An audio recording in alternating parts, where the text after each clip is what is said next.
Oh, hey, what's up, bro? What's up?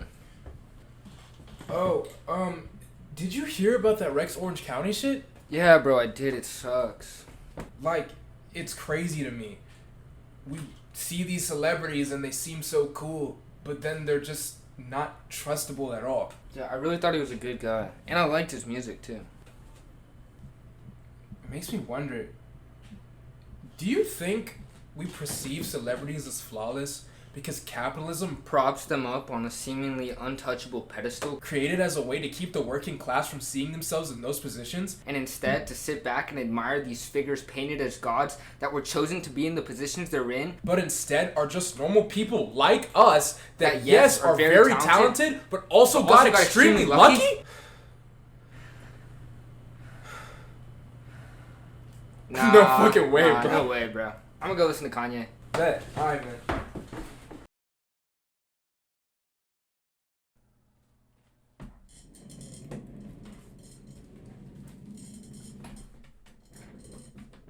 Hey. Hi. What's up? Hope everyone's doing well. Do you guys know me? Do you know who I am? The obvious answer would be no, you don't really know me. However, watch enough of my videos and it's very easy for your subconscious to create a parasocial relationship between us. So while you may not know me, your brain might create an idea of me and attach itself to it. Not that you're gonna be obsessed with me if you watch a few of my videos. That sounds just a little bit narcissistic. But I could genuinely just be a completely different person when the camera's off. Like, this could just easily be a front. I don't know, what if I told you I don't like pineapples? I'm just not a huge fan of the taste. Oh, and also, watermelon is overrated. I know. But if I want flavored water, I'll just drink a LaCroix. But see, I may have just tainted my image for a few people. In fact, I wouldn't be surprised if I lose a few subscribers from this. Point being, you don't know who I am, and you definitely don't know who your favorite artist and celebrities are. So it's probably best to expect disappointment.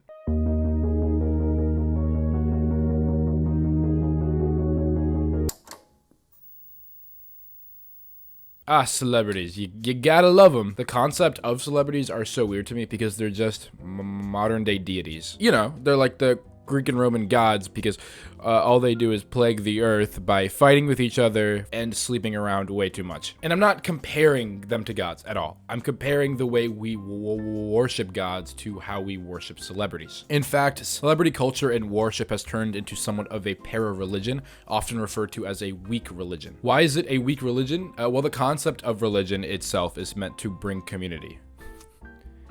Meant to. Celebrity worship does this in a very abstract way. It unifies us by feeding us a false sense of community. You don't need to know anything about basketball to know who Michael Jordan is, and you don't need to know anything about physics to know who Stephen Hawking is. But knowness becomes this currency that makes us feel like we share a common world with each other, to the point where if you don't know who a popular celebrity is, it feels as if you're missing out on something important when in reality you're not. It's just the false and superficial community that makes you think that. Not only does it warp your sense of community, but it also warps your sense of individuality. Celebrity culture is an integral part of capitalism, which glorifies individualism over collective values. Except the individualism part is for the celebrities.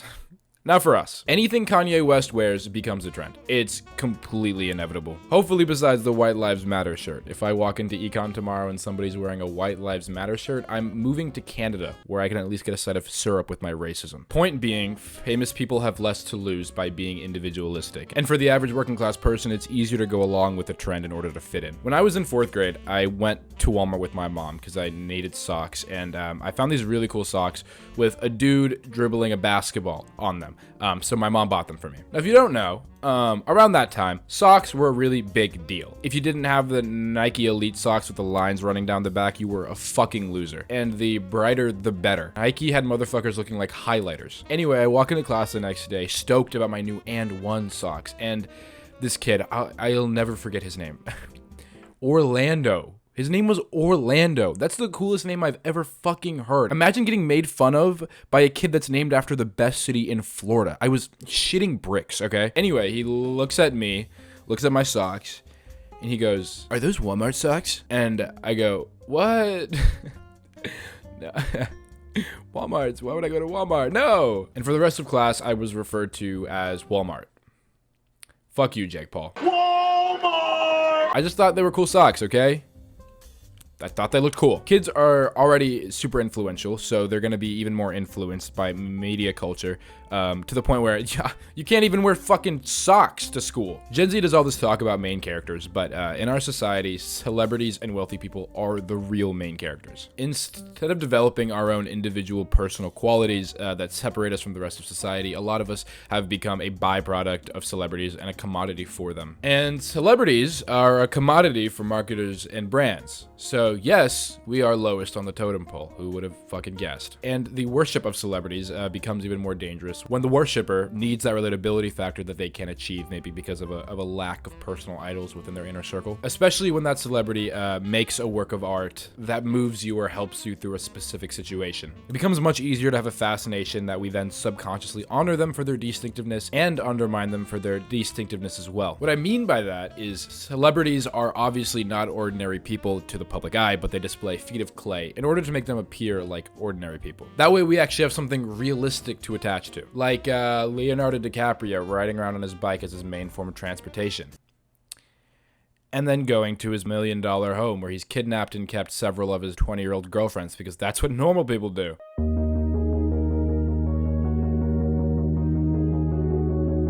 So is there a right way to celebrate your favorite artist without quote-unquote worshipping them? Well, yes, but it's not that easy. This question has different answers that are both subjective and ambiguous. This is where the difficulty of separating art from the artist comes in, and what it is that artist did, if they even did anything. My personal belief is that you should always take celebrities with a grain of salt.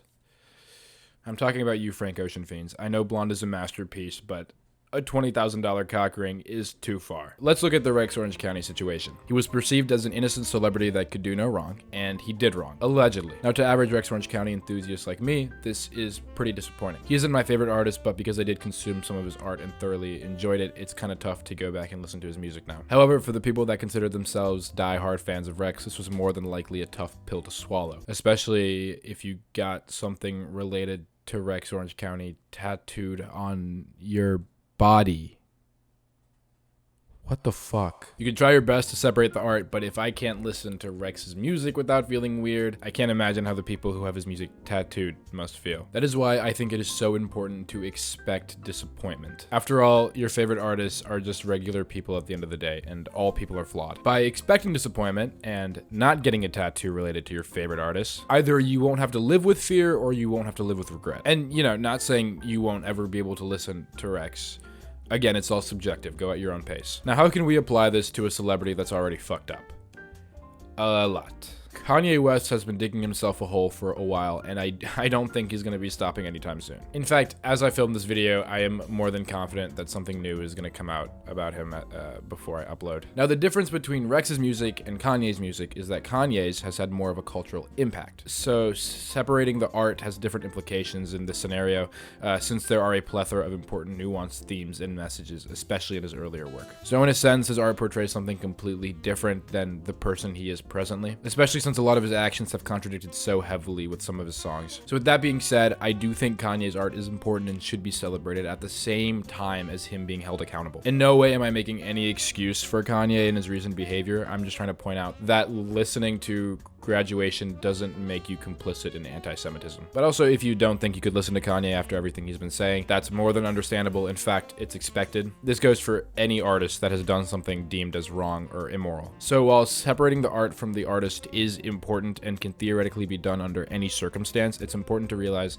that every circumstance is different and we need to be able to see that nuance and adjust to it. That's the hard part. But again, by trying not to get attached to a celebrity or artist, by expecting disappointment, this process won't be nearly as difficult. And yes, that goes for me. I know I'm nowhere near the status of a celebrity, but you guys don't know me, so maybe don't confess your love to me in my DMs. I feel like that's a good place to start. But anyway, that's gonna wrap up the video. I know this was very different than what I normally put out. Usually I'm a dumb Saji, but today I'm smart Saji. Fuck, I hated that. But I do really like the video essay format, so I might be doing that ever so often in the future. I don't know. I'm honestly just playing around right now to see what I'm capable of and what I like more. If we're being completely honest, fuck genres. But yeah, I hope you guys enjoyed. If you would like to support the channel, my Patreon is in the description. But don't feel pressured. You guys already do more than enough. And I will see you guys next time where I walk outside in just a pair of and one socks. Nothing else, just a pair of and one socks, showing my character development and how I'm able to move past the thought of being perceived while also pushing down the barriers of materialism in one fell swoop. Patreon time!